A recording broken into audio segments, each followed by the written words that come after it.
Hello, everybody. I'm talking to you today it's the second Sunday of Lent. And if we were last week in the desert with the Lord, where so many biblical stories took place, we're now in another great biblical image of Jesus on the mountain, Mount Tabor, being transfigured in front of his three apostles. And it's a beautiful story. Transfigured is a word that we don't use very often. I've looked up some of the definitions of it.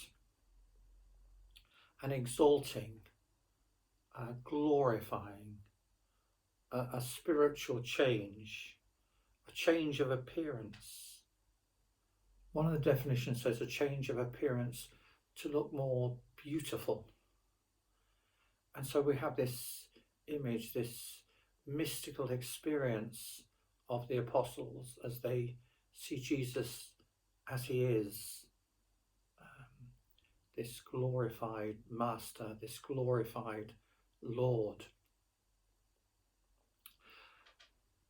But transfigured is not a word that we use an awful lot in our language. Perhaps more familiar to us is the word disfigured. We can sometimes talk about somebody or something being disfigured. And I'd just like to think, just for a moment or two, about the Transfiguration. Yes, indeed, it's something that happened to the Lord, that sort of use of the word in a passive sense. But I think just as the temptations in the desert spoke a lot about the whole ministry of Jesus as he overcame temptation after temptation, so I think this story of the Transfiguration speaks a tremendous about his ministry as he transfigured people. You think of people like people suffering from leprosy, or people with unclean spirits, or the woman with the hemorrhage. These were people who, because of a physical ailment or a possession, were excluded. They were excluded from their society, from their families. And the Lord somehow uplifted them to something more beautiful, transfigured them so that they could be well and join their society.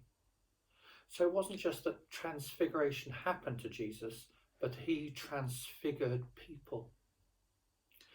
And if I could just share a beautiful quotation from Archbishop Desmond Tutu, which I think expresses the idea that I'm trying to express today. God places us in the world as his fellow workers, agents of transfiguration. We work with God so that injustice is transfigured into justice. So there will be more compassion and caring. And I love this part, that there will be more laughter and joy, that there will be more togetherness in God's world.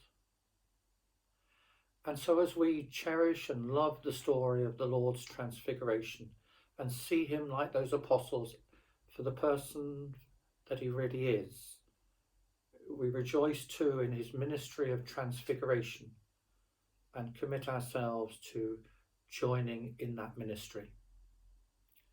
Thank you very much indeed.